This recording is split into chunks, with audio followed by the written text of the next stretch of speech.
بسم الله الرحمن الرحيم الحمد لله رب العالمين الرحمن الرحيم ملك يوم الدين اللهم صل على سيدنا محمد وعلى أهله وأصحابه وسلم آمين الواوا دغفو اني ológo Ọlọ́run Ọba wa ìwọ lọba tí ṣe nǹkan ò lè ṣe Ọlọ́run Ọba wa agbára tí ẹ tayọ gbogbo tó lóhun lágbára Ọlọ́run Ọba wa iko tí ẹ tayọ gbogbo tó lóhun ní iko ha Ọlọ́run Ọba wa mo ṣe tani ó bí mi ìwọ ló ní kò sólúwẹ̀ nínú ayé mọ́ tí ó pè tani ó bí mi ìwọ Ọlọ́run ó bí torí pé la yusalu amma yaf'alu wa hum yusalun gbogbo tá wí àfihàn ìwọ Ọlọ́run àfi mọ̀ ní Ọlọ́run àfi gbà pé Ọlọ́run ní Ọlọ́run wa ọba tí ó hun everybody Ọlọ́run tí ó hun olówó Ọlọ́run tí ó hun ọlọ́lá Ọlọ́run tí ó hun ọba ìlú Ọlọ́run tí ó hun àwọn àjòyè Ọlọ́run tí ó hun àwọn àfáà léyìí tí ó bá rìn náà kọ́lọ́run ó hun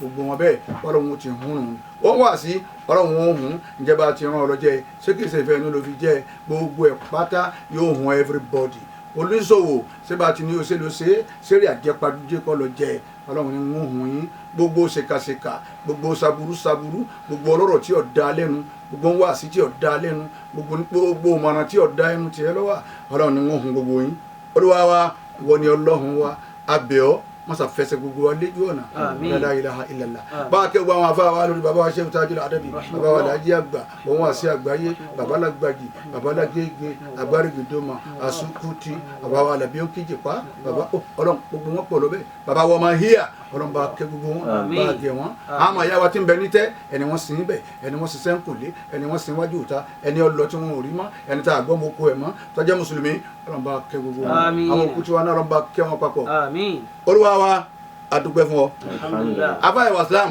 ẹ sálámù sílé náà. asalaamu alaykum wa rahmatulahi wa barakatu. wa alaykum asalaam wa rahmatulahi wa barakatu. ohun afáwọ àgbàlẹ́gbọ́ ni Sheikh Ibrahim Hanbali al-Imam Goniya apá náà kásẹ̀gì ẹwà islam al-adabi Zainul Abidin ohun afáwọ àlẹ́gbọ́ ni ọlọ́run jẹ́ àmọ́ rí gbogbo. àmín. afáwọ ẹwà islam à ń bẹ lásìkò àlẹ́gànú sí ìgbà tá à ń lò lọ́wọ́ yìí afáwẹ́ wàsílámù ìgbà àlẹ́gànú sí wákàtí tá a wà lọ́wọ́ yìí ní gbogbo ayé ní gbogbo ibikíbi orin méjì ọ̀wá sí máa àfi àlẹ́gànú sí mo wá ń béèrè lọ́wọ́ ẹnìkan kí ni a tún jẹ́ gànú sí kí ni tún jẹ́ báwọn ohun kéwù torí mi ò tí ì mọ̀.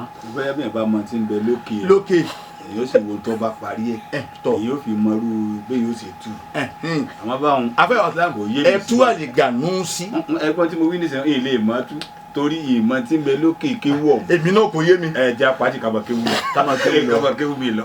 àsìkò tá a wà yìí afáwẹ́ wàsílám ẹ wá ń jásí kò tí mo wí ni àmọ́ ẹ̀bẹ̀ kan lèmi fẹ́ bẹ̀ gbogbo àfa àti mbẹ láyé ń sọ pé àfi sẹ́wọ̀n kébé yọba kéwọ́ ọ̀nà mẹ́ta náà ló gbégbá o lè jọmọ kéwọ́ bàbá wa Alhaji àgbà rahimahullah o lè jọmọ kéwọ́ bàbá lágége rahimahullah o lè jọmọ kéwọ́ bàbá lágbàjì rahimahullah mo ti kà wọ́n àlífà gbogbo wọn ọlọ́dàkùn bá a sí wọn pẹ̀lẹ́pẹ̀lẹ́. amiina. afẹ́ islam ọ̀nà mẹ́ta tí yẹn gbà kéwọ́ náà gbogbo àlùfáà ayé lórí Gànúsì ẹja mójúkó ẹja máa ṣàdúrà nta bẹ́ẹ̀ lọ́hùn ni pé gbogbo nta máa ná nta máa jẹ nta máa mu ọlọ́mọ́sá máa ṣe fún wa rọrùn. àmín. gbogbo àfáàyè ẹ mójúkó ẹ má bínú lórí ọ̀rọ̀ náà mọ́ eré Facebook wa kún bámú ẹ dákun ẹ mójúkó ẹ mójúkó ẹ mójúkó bẹ́ẹ̀ yìí wọ́n ti jẹ́nu. afáàyè wa islam a máa bẹ gómìnà wa His Excellency Malam Abdulrahman Abdulrazak, the Executive Governor of Kwara State. À ń bẹ lórí afẹ́fẹ́ báyìí ní Diamond 88.7 FM, your shining supreme station. Ìkànnì tó ju gbogbo ẹgbẹ́ ẹ lọ ń bẹ la wà yìí. À ń bẹ̀ yín gbogbo ayé ń gbọ́ báyìí. Ẹ bá wa bẹ àwọn power holding. Ní tí ń bá ń ṣe 3311 kí wọ́n bá wa yanjú ẹ̀ láti bí ọ̀sẹ̀ méjì àbọ̀ báyìí. gbogbo ohun tí ń jẹ́ community láti Tẹ̀gbẹ́sùn bẹ́ẹ̀ bá ti kọjá Ansarul Islam secondary school tán ẹ máa wá bọ̀ lókè tẹ́ fi dóko olówó ọwọ́ ọ̀tún bẹ́ẹ̀ ń bá ń lọ àwọn níná ọwọ́ òsì tí ń fi ń lọ jẹ́ Ajibẹ́sìn community Ali Rasul community gbogbo ẹ̀ bẹ́ẹ̀ gbogbo pátá kò síná láti bí ọ̀sẹ̀ méjì àbọ̀. ṣé lè ti yín sáni ṣé lè tọ̀dọ̀ yín ní. kì í wá ní tọ̀dọ̀ mọ́ra. àwa náà ní Ali Rasul community gbogbo kálukú kò síná ẹ jọ ẹ bá wa bẹ̀ wọ́n àwa ń bi àwọn power holding gbogbo community yẹn wá ń ṣe mítìnì ìta àmọ́ wọ́n ti ń ṣe ẹ lọ bá wọn nẹ́pà ẹ lọ bá wọn ọ̀gá wọn ebi wọn bẹ nú èsì sọyẹ kéèsì ọ̀dọ̀ yín ó ṣiṣẹ́ ẹ̀yin ọ̀gá nẹ́pà kọ̀yẹ́ kẹ́ ẹ ní náà àwa aráàlú ní tẹ́ ń jẹ àwa là ń san ẹni tẹ́ ẹ bá rí gbẹ́tọ̀ eléyìí wọn èé sanwó wọ́n fi náà kọ́ ni àdúgbò báyìí wọ́n láwọn tí ń fi ń kọ́ wọ́n ní wọ́n pọ̀ ẹ kó sójà lẹ́yìn ẹ kó àwọn civil defence ẹ kó wọn lẹ́yìn ẹ kó àwọn mọ̀pó ẹ kó wọn lẹ́yìn ẹ kó àwọn yellow fever ẹ kó wọn lẹ́yìn ẹ kó àwọn road safety kí wọ́n mú bẹ́líìtì dání ẹ kó wọn gbogbo ẹni tẹ́ ẹ bá ti wò pé bypass ẹ já yányán ẹ gbé mítà lọ kìí ṣe pé ẹ máa fìyà rẹ̀ jẹ àwọn tí ń sanwó. àbí kankan ṣe náà ni. àwọn gbé kìíní kan ṣe náà ẹ sì ń tan náà àwọn kan ìjọ márùn-ún ní iná fi ràn júlẹ̀ lọ́dọ̀ àwọn kan. ó yẹ ká máa rí yín lágbègbè ní pẹ́ǹsì nǹkan kan níbí ẹ̀ bá a sì máa ń tẹ̀ ń ṣe ń bẹ̀ kí bàbá wa gómìnà ẹ dákun àsìkò yìí ọ̀dà ó dùn dáadáa ẹ dákun ẹni káwọn sọmọgbé yín ọlọ́ yọjú sí wọn kí ni ń ṣe gan kíní kan bírèkì kíní kan àmọ́ tí wọ́n wí wọn pé bírèkì bírèkà ẹ dákun ẹ jọ̀ọ́ ẹ má fi wá nú òkun bẹ́ẹ̀ ti ṣe ní àwẹ̀ last year nù ni àwẹ̀ ní tún kẹlẹ̀kùn yìí sẹ́ẹ̀tù wa fọwọ́ sínú òkun báyìí ẹnu tá a fi jẹ tá a fi mú ẹ má jà fi ṣàdúrà fún yín o àdúrà tí mo gbé wọ yẹ kó yẹ yín o pé ní o ẹ má jà fi ṣépele yín o ẹ bá wa yẹn tún ti ń bá ń ṣe náà 3311 bẹ́ẹ̀ yẹn ti mọ nù àti gbogbo ètò tí ń gbé tó àṣẹ Àbújánà ní gbogbo ibikíbi oníṣẹ́ ọwọ́ ni òun tajà ni òun rajà ni ọ́fíìsì lẹ́wà ni gbogbo ibikíbi tẹ́ wà tẹ́ ti ń gbé tó àṣẹ Àbújánà tẹ́ ń gbọ́ pẹ̀lú etí ìfẹ́ ọlọ́wọ́ jọ da fún yín tẹ́ ń bá ń fẹ́ ọlọ́wọ́ mọ̀ ṣe fún yín tẹ́ bá ti fẹ́ ọlọ́wọ́ ní fi bá yín lò wala la ilaha illallah gbogbo ẹ̀yin ìyá wa tá a máa dá akọ ni ọlọ́wọ́ jọ da fún yín ọlọ́ Qur'anul azim gbogbo abiyama gbogbo wa la jẹun ọmọ àwọn ọmọ nínú jẹun ara wọn wala la ilaha illallah afẹ́ wa islam fatuwatuna al-yawm fatuwa wa lónìí tadullu ala suuki Muhammad wa suuki shaitan yóò máa dá lérí bísínẹ́sì ọjà nẹ́bì àtọjà ṣètánì sẹ́ni pé méjèèjì lọ́mọdé àmọ̀ nínú ayé méjèèjì lọ́mọdé àmọ̀ nínú àdúnyà sókòtún ayé ọjà kan ni wan nas mushtayiruna àwọn èèyàn ní sìn ná ọjà ni àwọn ni wọ́n ra ọjà ni wa hiya tanqasimu ila qismayni ọjà ni wàá pín sí ọ̀nà méjì awwaluha suuku Muhammad sallallahu alayhi wa sallam àkọ́kọ́ ń bẹ òun lọ́jà tànẹ́bí Muhammad wàfáàníhà suuku ṣaitọ́ọ̀nì ẹlẹ́ẹ̀kejì ọjà ni tá nínú ayé òun lọ́jà ṣaitani wa amma suuku Muhammad sallallahu alayhi wa sallam àmọ́ ọjà tànẹ́bí Muhammad fàfihà tawhidu inú ọjà tànẹ́bí ni ìmọ̀ nípa Ọlọ́run ìgbọ́lọ́run lẹ́yọ̀kan ìmọ̀ nípa Ọlọ́run inú ọjà nẹ́bì lọ́wọ́ wàlíhúdà ìmọ̀nà ọjà nẹ́bì ni wà khulqul husni ìwà dáadáa ẹnìrìn dáadáa ẹ sọ̀rọ̀ dáadáa ìṣesí dáadáa àníyàn dáadáa inú ọjà nẹ́bì lọ́wọ́ àfọwọ́ islam wasilatu rahimi ẹ̀sọ́ ẹbí pọ̀ ẹ̀dà ẹbí pọ̀ ẹ má jẹ́ bí ó fọ́ ẹ má jẹ́ bí ó já ẹ má jẹ́ bí ó dàrú bàbá síbẹ̀ lọ́wọ́ èèyàn bẹ́lẹ̀ rẹ̀ ẹbí kan bá da ẹbí rú táwọn ọmọ tó wá ń jogún wa ní kíra wa táwọn ọmọ ń jogún wa àwọn bàbá wa ìbára wọn ṣe táwọn ọmọ ń jogún wọn àwọn ìdá nǹkan kan pọ̀ kànga ni á di ni ẹ máa lọ dàgbẹ́ bẹ́ẹ̀ gbogbo ẹnìkan níbẹ̀ ẹni ọba ṣe bẹ́ẹ̀ yọ pàdé Ọlọ́run pẹ̀lú ìbínú ni o. wal istiqamatu ala dinillahi inú ọjà nẹ́bì òun ni ìdúró gbangban lórí ẹ̀sìn Ọlọ́run ẹ̀sìn Ọlọ́run náà wà ní ẹlòmíràn ń kírun ni afẹ́wọ̀ islam ẹlòmíì kan kírun ni Allah kò béèrè àmọ́ fẹ́ sòwò ọlọ́ wádìí bó lè yẹn ti ṣe kọ̀ wá wádìí bó ni àti sin lọ́hùn. òun náà sì tó mọ̀ dandan ní ká mọ̀ inú ọjà nẹ́bì ni lọ́wọ́ wattaqwallah bá a gádò sí gbogbo ẹnu ni inú ọjà nẹ́bí eléri ọjà nẹ́bí lórí gbogbo ẹ̀ eléri gbogbo ẹ̀ takuwala ẹ páyọ̀ Ọlọ́run ẹni tí ó bá páyọ̀ Ọlọ́run. إذا المرء لم يلبس ثيابا من التقى تقلب عريانا ولو كان كاسيا.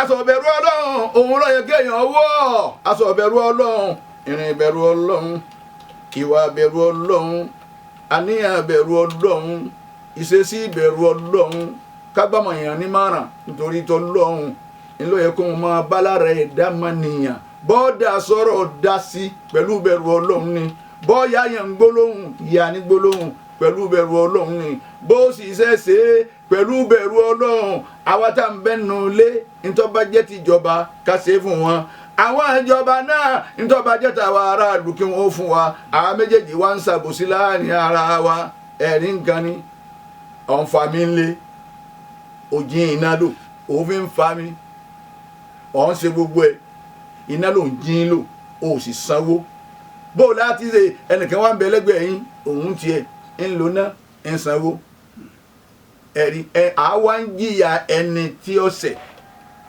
tó yẹ pé ntòun ò ṣe wá ń jìyà ẹ̀ àti ìbẹ̀rù Ọlọ́run ni ò sí mọ́.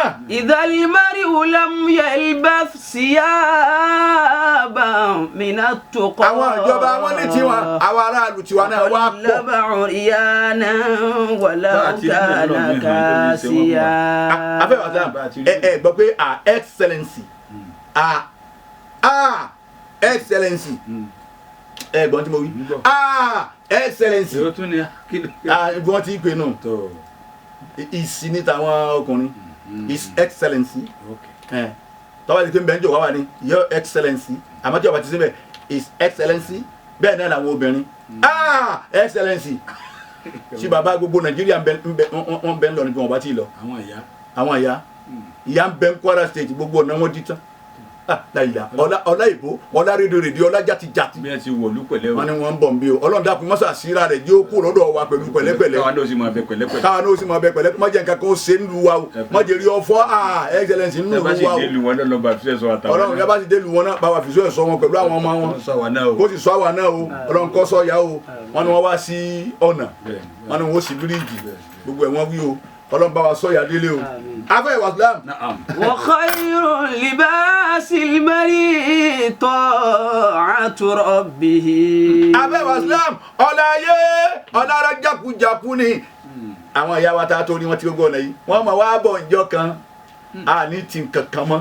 nígbà tí wọ́n ti lo owó. nígbà wọn bá parí tí wọ́n pa umbrella dé ṣé bẹ́ẹ̀ ababa ga umbrella báyìí onígbàtẹ́ pàdé bẹ́ẹ̀ bá lábọ̀ bògì ẹ̀ pàdé wọ́n pọ̀ umbrella dé ńjọ́ kan àbíbílẹ̀ bá sú ẹ̀ sá pọ̀ umbrella dé wọ́n mọ̀ wá lọ ńjọ́ kan ẹnìkan onígbà fáwọn lọ.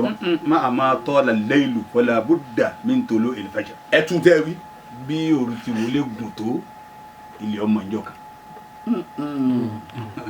bóòrù ti wò ó gùn tó ilé ọmọ ńjọ́ kan. wá sílẹ̀ sí wọn. ó ti kún síbẹ̀ àwọn yẹn mọ̀ wá gbọ́ yé. wọ́n mọ̀ wá gbọ́ yé bóòrù ti wò ó gùn tó ilé ọmọ ńjọ́ kan. àwọn alájígun lẹ́mí ẹ̀ dákẹ́ ńjọ́ kan. ẹsẹ̀ ó kò sínétọ̀ ó tó di kíní kan ó tó di mínísítà ẹ̀ jòkó lé ńjọ́ kan ẹ̀ máa wo àwọn kan lórí tífì ńjọ́ kan. ẹ̀ di bàbá nulẹ̀. kálukú ṣe ìjọ ọba ṣe afẹ́ Islam inú ọjà nẹ́bí nù ni ká fẹsẹ̀ nílẹ̀ lórí ẹ̀sìn Ọlọ́run ká sì bẹ̀rù Ọlọ́run wàbí rúlù wà lẹ́yìn ká ṣe dáadáa pẹ̀lú bàbá àti ìyá ká wo wàhálà àwọn tí wọ́n ṣe lórí wa ká tó di dáadáa inú ọjà nẹ́bí lọ́wọ́ tọ́jú ìyá rẹ tọ́jú bàbá rẹ mọ̀jọ tún jẹ koro lérí rẹ mọ́.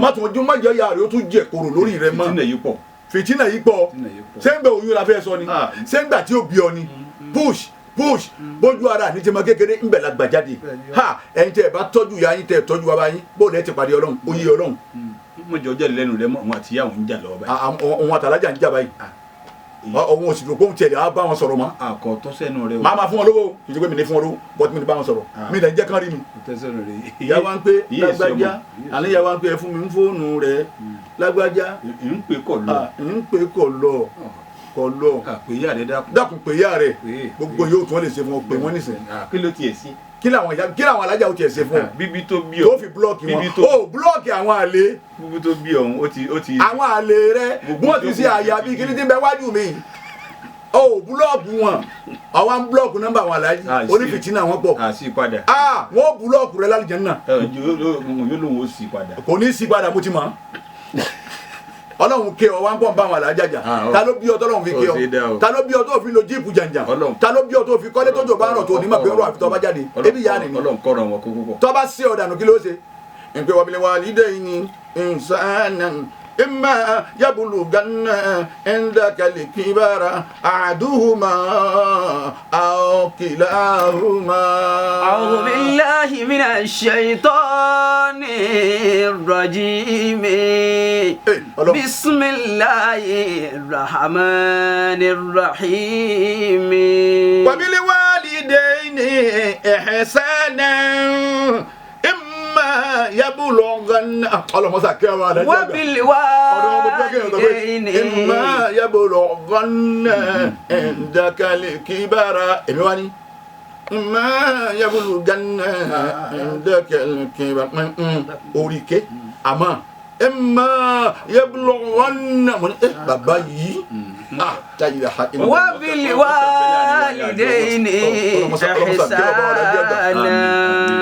àwọn ìyá yín àti bàbá yín ẹ máa máa ṣe dáadáa sí wọn ẹ tọ́jú wọn ẹnu wọn lójú ẹnu wọn lẹ́nu ikùn tí ń bẹ ní mu wá ẹnu làwọn ìyá wa fi fọn nígbà tiwa.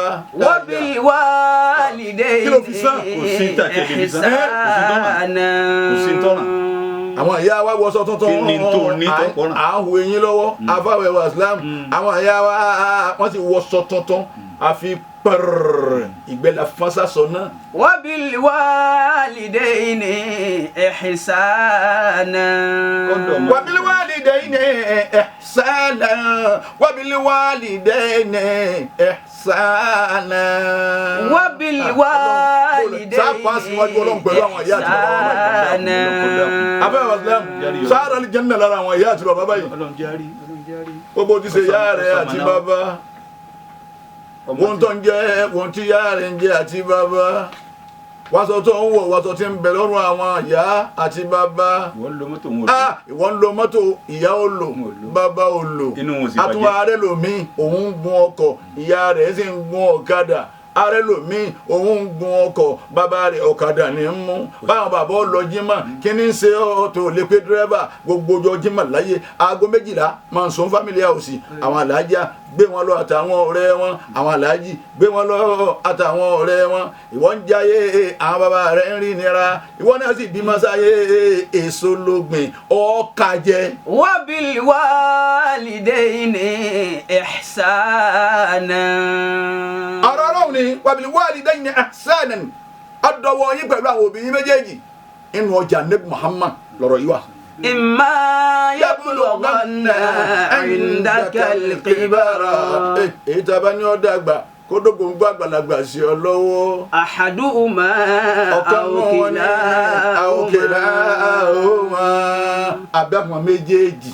فلا تقل لهما. sórí ààyè nìyí sìn àyàfà ìwà ìsìlámù ṣe kì ẹni tí méjèèjì bá ń bẹ fún àyà rẹ̀ yóò ṣe kì pé olúwa o àmì mi ọmọ Musa mo ti sin wọn láàyè ọlọ́ba ń kẹ́ wọn bá ń kẹ́ wọn àmì ọ̀já máa ń gbàgbé ẹlẹ́ni dákun wọ́n jẹ́ ń ṣáájú wọn bọ́bá wù mí mo lè bá yín sáámi bọ́bá wù mí màá sì dákẹ́ torí pé méjèèjì lèmi ti balẹ̀ wọn. إما يبلغن عندك الكبر. àbẹ̀wò ìsìlámù ó fọwọ́ ẹ̀ bọ́jú. أحدهما أو كلاهما. ọ̀kan nu wọn ni àbáwọn méjèèjì ọ̀dọ̀wọ́ wa ẹ máa jẹ́ àtọ́jú wọn ẹlòmíì kúnlẹ̀ fún gómìnà kò sí kúnlẹ̀ báwọn tóbi nígbà ìṣẹ̀lẹ̀ ti ń dé àní bàbá wa náà wọ́n dé àwọn gọ́fúnà àwọn ń bọ̀ ẹjọ́ ẹ fapá àbàyẹn lẹ̀ àwọn kìíní báyà bàkàbàkà ni àwọn ti gbé àyà síbi tẹ́ǹtì báyìí tó bẹ́ẹ̀ kọ́ kọjá wọ́n sì ń kúnlẹ̀ àwa sọ nígbà tí ó kí àwọn bàbá rẹ̀ lẹ́sẹ̀ mọ́sálásí ọ̀rọ̀ àdúrà báyìí ni mo ní kí wọ́n wo àlàáfíà yín náà ni kò lè kúnlẹ̀ fáwọn aláàjì àmọ́ kúnlẹ̀ fọ́gà ẹ jẹ ìyà وبالوالدين إحسانا إما يبلغن عندك الكبر أحدهما أو كلاهما إما يبلغن عندك الكبر أحدهما أو كلاهما فلا تقل لهما أف ولا تنهرهما.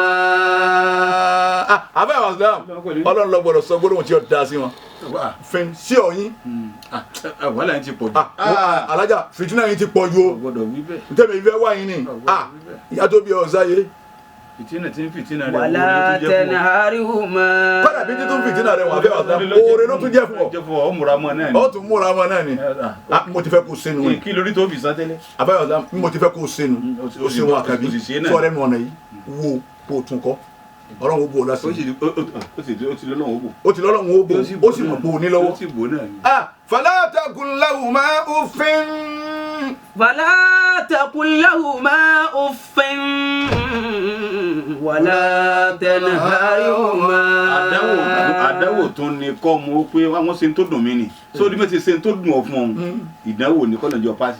La ilaha illallah. tòun ti bí wọ́n ṣe ń rò pé wọ́n ṣe ń tó dùn ọkọ̀ wa yọnu sí wọn bẹ́ẹ̀ náà wọ́n mọ̀ ìlara rẹ̀ kó dùn ọ́ kọ́ máa ṣe ṣe pé ayé gbọ́dọ̀ sọ̀rọ̀ tọ́ wá gbà mọ́ra bá mọ́ owó tọ́nà ó fi ṣe fún ọ àmọ́ ìwọ wá rí i pé ìyá rẹ̀ ṣe nǹkan kan fún ọ kò yẹ kó rí kò yẹ kó tiẹ̀ rí kò yẹ kó rí kí làwọn alájà ṣe fún gbogbo ẹ̀dá láyé aláṣìṣe ni wá aláṣìṣe ní tọ́ bá ṣàṣìṣe kan ọ yọnu sí bẹ́ẹ̀ náà ni bẹ́ẹ̀ ni wọ́n tún wá fi bẹ́ẹ̀ nìkan wájú náà pé ìyìn tó bẹ́ẹ̀ bí wọ́n ṣe ṣe tí ọ̀dà òun náà ìgbọ́dọ̀ rí ọlọ́run wọlá pé tiẹ̀ mo wo tí n gbọ́dọ̀ sọ ìgbọ́dọ̀ sọ ìgbọ́dọ̀ sọ gbogbo tẹ̀ ṣe náà lọ́dà o lọ́dà mọ̀ wá wo tọ́lọ́wọ́ sì fún wọn náà alájà kílẹ̀ tó fẹ́ kí n tún ṣe àmọ́ ọwọ́ ń provoke rẹ̀ òun wá ń pè é màmí wá ń páyà rẹ̀ bíi pé wọ́n ló bí bí wípé ìyá wa ń páyà rẹ̀ bíi pé wọ́n ló bí.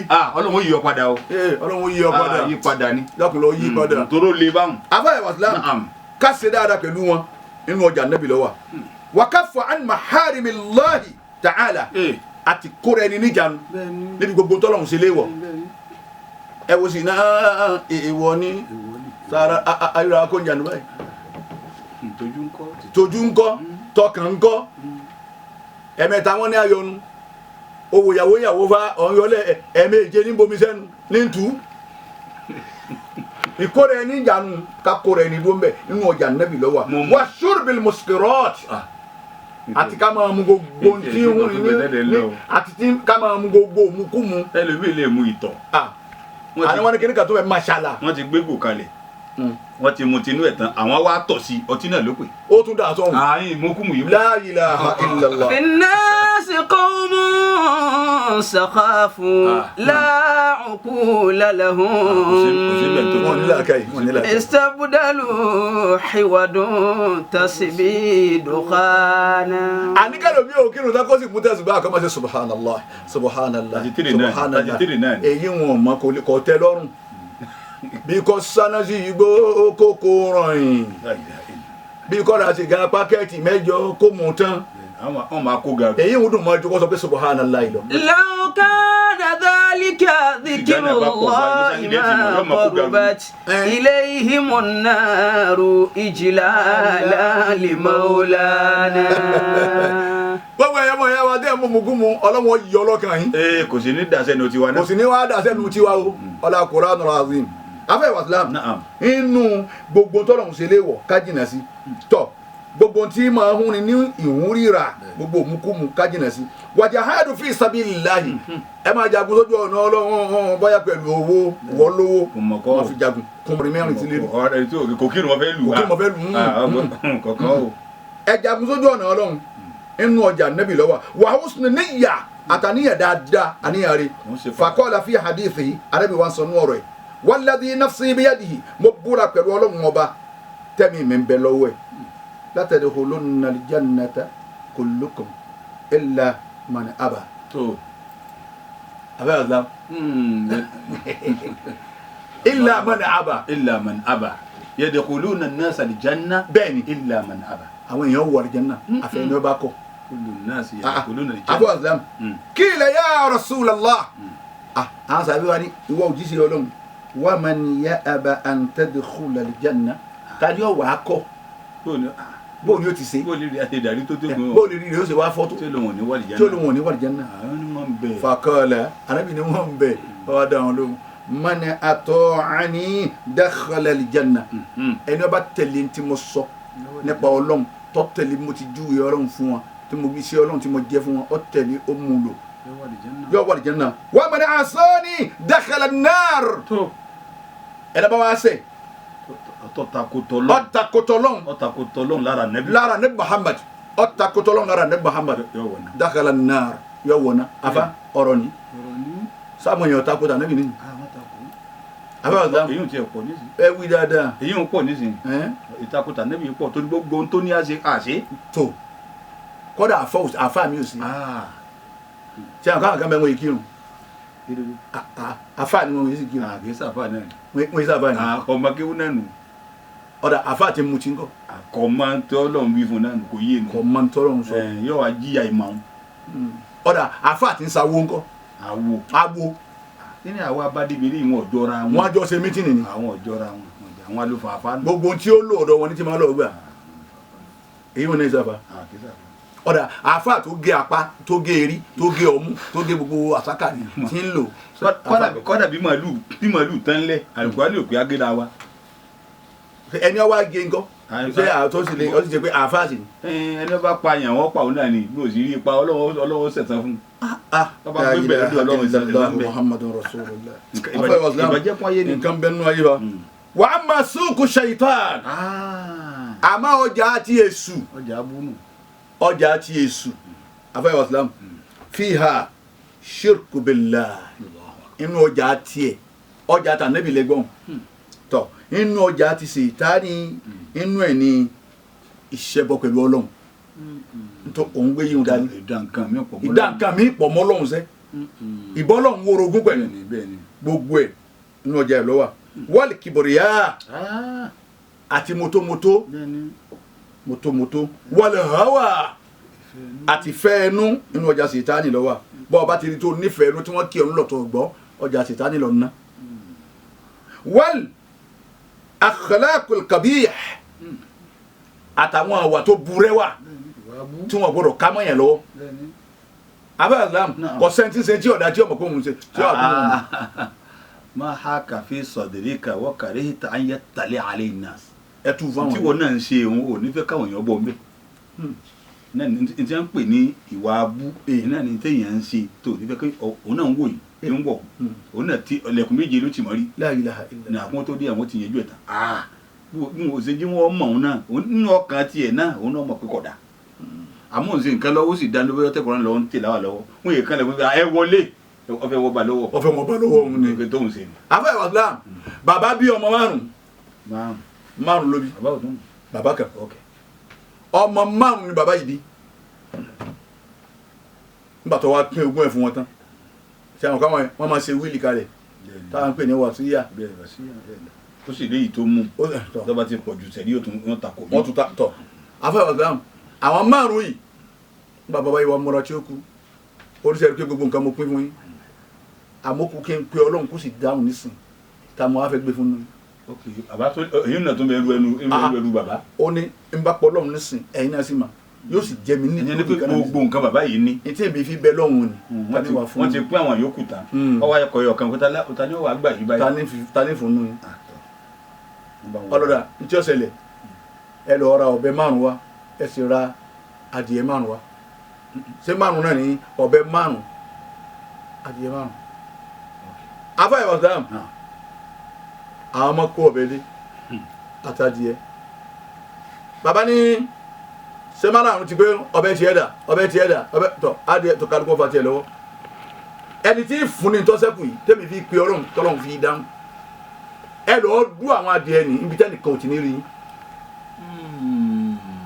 kálukú lọ afẹ́ ìwọ̀sán wọ́n lọ dú adìyẹ níbi tẹ́nìkan ò ti ní rí wọn kálukú lọ ẹlòmíín wọ gbogbo igbó jìnkú ọlọ́dún sàmbẹ́ wọ́n sàwọ̀ tẹ́nìkan rí wọ́n dùn wọ́n wá kálukú ń gbé adìẹ dé wọ́n ti dùn eléyìí gbé tiẹ̀ dé ó ti dùn ọwọ́ akú àbígbẹ̀yìn tóun náà jẹ́lẹ̀ karùn-ún wọn. tọ́jẹ́lẹ̀ karùn-ún wọn tí wọ́n bígbẹ̀yìn èyí ṣe gbogbo wọn dùn níbo wọn ti dùn tiẹ̀ ó ní kò sí ọmọ nàbí adama kan tó rí mi kò sí ẹnì kankan tó rí mi ìwọ ńkọ́ òun rí iṣẹ́ tó.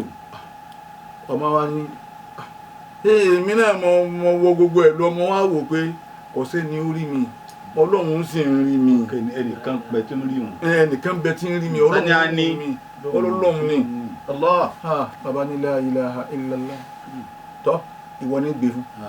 òun náà ló tó ogún gbà. abẹ́rẹ́ islam àsìkò sí tọ́lọ́mù orí. gbogbo téèyàn bá tẹ̀dá bá fi ń pamọ́ fẹ́ dà ojú ọlọ́run tó. ojú ọlọ́run tó ojú ọlọ́run tó. pàkéjì pọ̀ lù. àbẹ́rẹ́ islam ojú ọlọ́run tó. ọmọ ìyá mi wàláì kò sí tọ́pamọ́. ẹgbẹ́ pàkéjì ara rẹ̀ ni. kò sí ọlọ́run wo gbogbo ẹ̀ bá. ó sì mọ̀ bó ti rí. ó sì wà ní yàtọ̀ sùúrù nínú àwọn ọjà tí lè dání kó tọ́mọ adámọ̀ ń bá a ná àníyàn bú àníyàn tí ó dáa wa kalamul fudul àwọn ọ̀rọ̀ burúkú ọ̀rọ̀ àlùfànṣá ẹlòmí ọlọ́rọ̀ rẹ lẹ́nu. ọ̀rọ̀ rí o sí lẹ́nu ẹlòmí. kọ́dà kálukú kìlọ̀ fáwọn ọmọ rẹ̀ tí wọ́n gbá bọ́ọ̀lù tí wọ́n ti yàn kẹ́rin àgbákò ó ní ọmọdé akọni. bómi ó sì gbé kejì rẹ̀ jẹ́ òun bá tiẹ̀ jẹ́ ní sẹ́ èyí ṣe irú ọmọ yìí irú ọmọ yìí gbọ́dọ̀ ti gbọ́. ọmọ sọ fún bàbá ẹ̀ bí wọ́n ti ń wo bọ́ọ̀lù pé dádì ẹ máa ṣe ẹ̀sìn lẹ́nu. bàbá asínà ọmọ wọn ti pè wọn ọmọ sọtíàmù àbí sọtíàmù wọn ń pè ní ńlọmọ wa sọtíàmù àti asínà abẹ́gbá bọ́ọ̀lù bàbá jókòó lórí iṣẹ́ àtọ̀ ọmọ tákìtì lórí tírísítà ọkọ̀ọ̀kọ̀ wa rẹ̀ rí dádì wàláì tàláì ẹ̀sìn lónìí. bàbá ni àti bàbá náà wà rẹ̀ rí báwa náà ṣẹ̀sìn lé bẹ́yìn ni àwọn ẹ̀ ó bàbá ẹ̀sìn di púpọ̀ nílé wọn. ẹ̀sìn wa di ọwọ́ wa di gbàǹjo. àwọn ọ̀rọ̀ àlùfànṣá lọ́ọ́ mú kó lẹ́nu bọ́ bá ti má wò la ọjà ṣètánì lọ́nà wàá wà lìdẹ́ àti ká má fa àwọn òbí wa lẹ́tọ̀ọ́ wọn ẹ má fún wọn ní ìwọ wọn ọjà ṣètánì. fakila anna Isa lakiya Iblis anabi Isa pàdé ṣètánì wa huwa yasuqu khamsata ahmar alayha ahmal tọ ó sì dira nǹkan mẹ́rẹ̀ ó di gbogbo ẹgbẹ́ ó di ẹrù sí lérí bámú fasalahu Isa anil ahmal anabi Isa wa ń bi léèrè anabi Isa pàdé ṣètánì. ó pàdé ṣètánì sẹ́ ń wa ń bi léèrè níbo ló di gbogbo ènìyàn lọ. èwo gbogbo tó di ló ń lọ. fakala Iblisu hiya tijara èsì wa dá anabi Isa lọ business nìyẹn mo ń lọ jà nù. mo ń lọ sọ́jà ni business ni atlubulaha mustarina ń wá wọn tí ó rà gbogbo tí mo kó yìí ọjà yìí ń wá wọn tí ó rà ni fakala wa man yashtarihi anabi Isa tọ àwọn wa ni kọ́sọ́mà rẹ tó ń wá kì í tí ó rà fakala Iblisu salatinu àbáyọ̀sán ó ní àwọn tí ó rà àwọn ọlá ni ẹ̀kọ́kọ́ wọn tó yí fakala Iblisu ahaduha alijawuru àkọ́kọ́ nu tó béèrè pé kí ni mo dì lọ́wọ́ tí ń lọ́ọ̀ta yìí òun ni alijawuru èrú jàmbá. a jẹ́ pé ẹrù ọjà rẹ̀ ní nkà.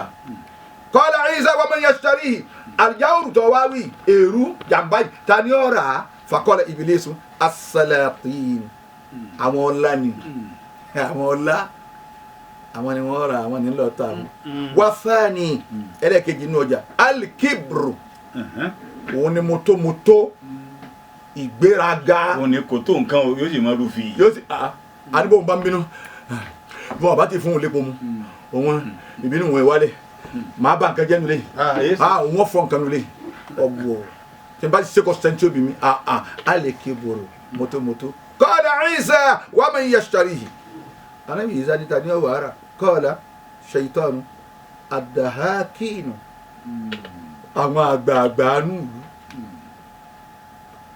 àfẹ́lì ẹlẹ́kẹta alhassan òun ni kìíta qala Isa wa man yashtarihi anabi Isa láwọn òun ní ọwọ́ ara qala ash-shaytanu ṣètánì wà dáhùn lóhùn ṣé kìíta tí mo gbé dání àwọn kọ́sọ́mọ̀ ti dúró lọ́jà àwọn wo ni ó di al-ulama òun làwọn àfa kìíta àwọn àfa wọn ni àwọn ni wọ́n rà. الرابع الخيانة جنبان جنبا àwọn oníwàrà qala Isa wa man yashtariha àwọn oníwàrà qala shaytanu ummalu tijara àwọn àdìlámù tẹ́ bá ra ráìsì mi wọ́n ti tú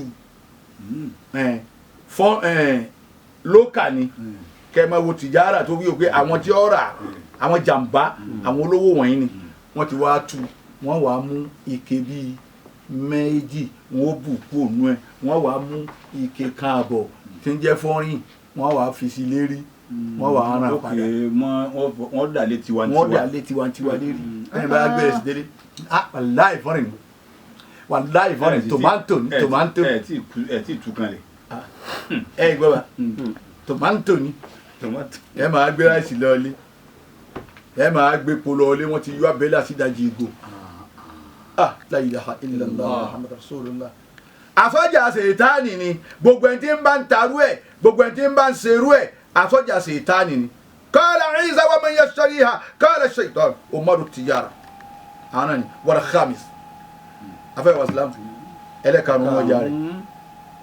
alikaidu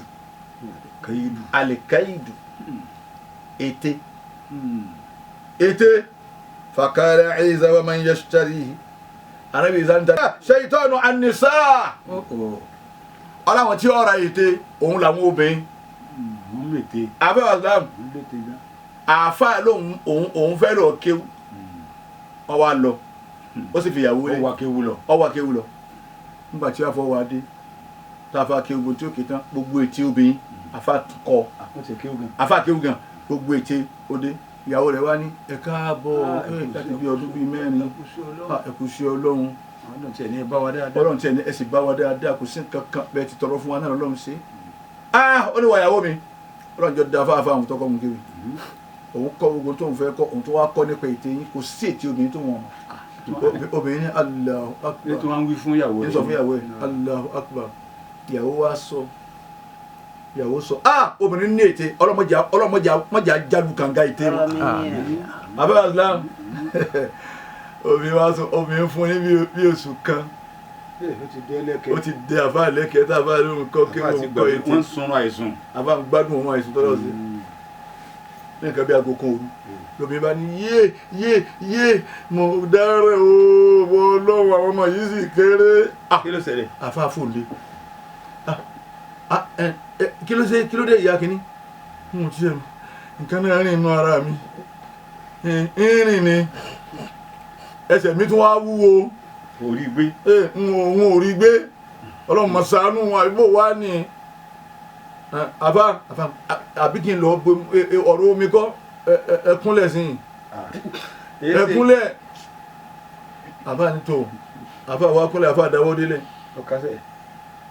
ọba gun àbá èyí sì ọlọ́run ó mọ́kọ́ àwọn ọmọ wọ ọlọ́run wọ́n ti gbà mí lọ́wọ́ àwọn ọmọ yìí wọ́n kéré ọlọ́run wọ́n jẹ́ ń dẹ́rù mínú ẹ̀ ń sọ́rọ́ náà kí sí ni ó gun àbá yìí àlógun àbá wa dákò lọ́nà kí sí ni ó sì wà lérí ẹ̀ ń bẹ lórí àbá ó gẹ̀ẹ́sì ní agogo ooru àbá ó ti mọ làágùn o àbí ká jí àwọn elékejì wọ́n jẹ́ ní kankan yóò tù wá ẹ̀ ń sọ́rọ́ náà bá lu ẹ̀ àfa dáwọ́ délé àfa sàn lọ́nà ní ogun àfa lẹ́sìn wọ́n wá gun àfa àráǹdì gbogbo inú ilé tán ẹgbẹ́ mi sọ padà ọ̀dà wípé tí ń ṣe díẹ̀ díẹ̀ sí yàrá ń ṣe díẹ̀ díẹ̀ wọ́n wá gun àfa padà dé yàrá wọ́n wá gun bẹ́ẹ̀dì ẹgbẹ́ kí ló ṣe àfa ọ̀dà àfa àtọ́kọ́ ètè àfa ní wọ́n jẹ́ ara burú nílé wa yìí bóòtú ni ó ní ṣe bí wọ́n balẹ̀ ọwọ́ ni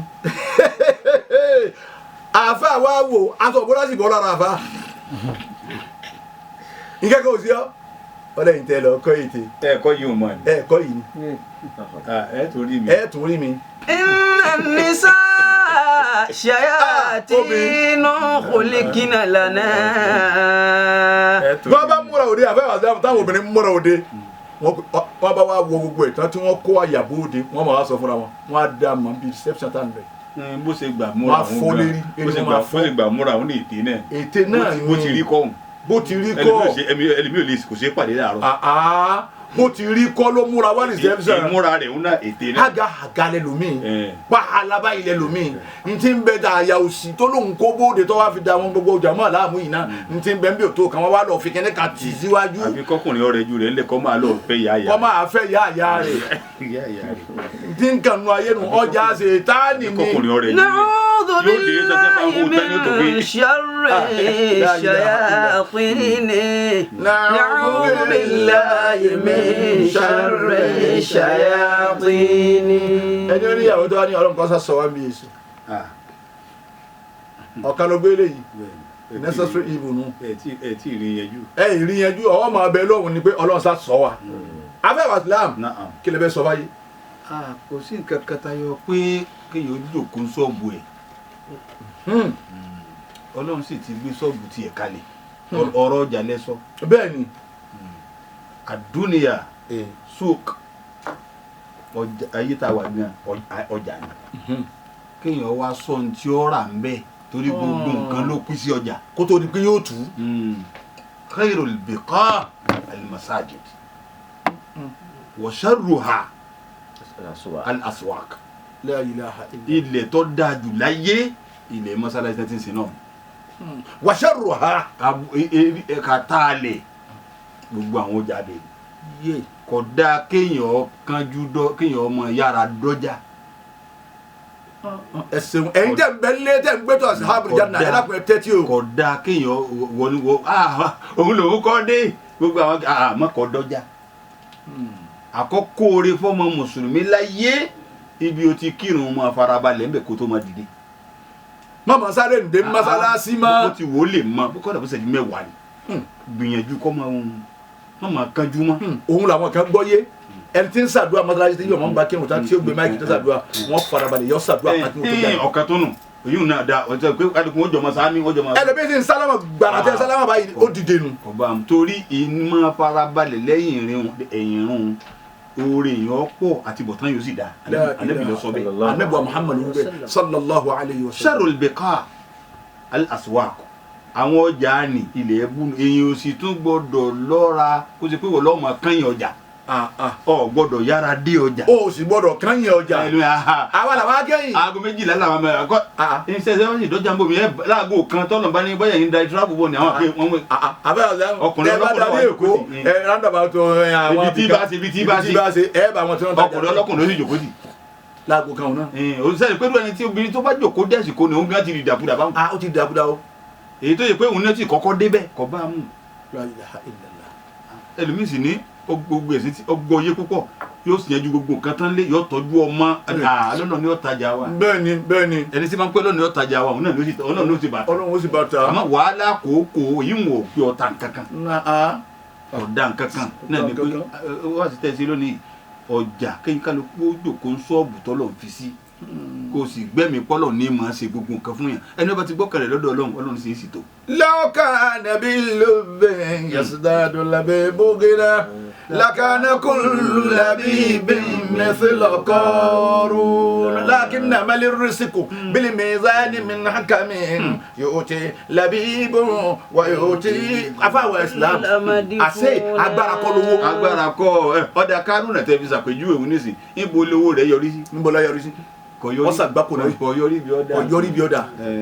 ẹni sísè ń fa kùnùnù ọ̀lẹ́gbàdà kan yóò sì máa kọ̀ǹtró gbogbo ẹgbẹ̀rún owó. ẹ̀rọ alimangiri tó lọ́kadà bíi mẹ́rin tí wọ́n wá ń jí7 alimangiri tó ní ọ̀kadà bíi mẹ́rin wọ́n sì máa ń jí7. kó o náà ti apá alimangiri ti bá. ń ṣe lọ náà ni. ó ti ní bísíǹsì. ń ṣe lọ náà ni wọ́n wà bá tẹ́rì tí wọ́n jíṣẹ́ owó fún wọn pè tọ́ àwọn ọlọ́kadà rẹ̀ wọ́n jíṣẹ́ fún. àwọn yẹn wọ́n ti fi ìtọrọ lẹ. ẹnìkan ti ń lọ fita asálámàtà nítorí wọn rí padà ọfọ wọbọ tó para ó ti ń délẹ ọjà dé mọ́sálásí. ajẹni rẹ lómi jẹ ajẹni ní ó jẹ. tòun ti bẹ́ẹ̀ náà bó ti wà náà lọ́wọ́. ọ̀ràn kankan ọ̀ràn. abẹ́ àdúrà gbogbo afẹ́ ọlọ́ba akẹ́wọ̀n. àmín. ìkẹyàtọ̀ là tó gbé o. àmín. aboríjì lọ́pọ̀ lọ́pọ̀. àmín. kọ̀dọ̀bá dúró sí mi oníwàsí àgbáyé àbá mi dáadáa. ìkẹyàtọ̀ là tó gbé o. ọlọ́ba ń kẹ́ aboríjì lọ́pọ̀ lọ́pọ̀. ọlọ́ba ń kẹ́ ìkẹ́ àtọ́lá tó pé àtàfà wọn àforíjì ọ̀pọ̀lọpọ̀ ọ̀rọ̀pẹ́ Abdulrahimi oníwàsí àgbáyé àfáwà dáadáa. àlà àbínà alájí àgbà. Olúwa salatu rabbi wa salamu rabbi wa salamu. Alájí àgbà. Tẹ̀lé ń tọ́ba ké kéwù ṣe tání ní àbá kò ní tún máa mi. Ẹni kéwù tí ọba tẹ̀lé ń tọ́ba ké. Wassalamu alaikum wa rahmatullahi wa barakatuh.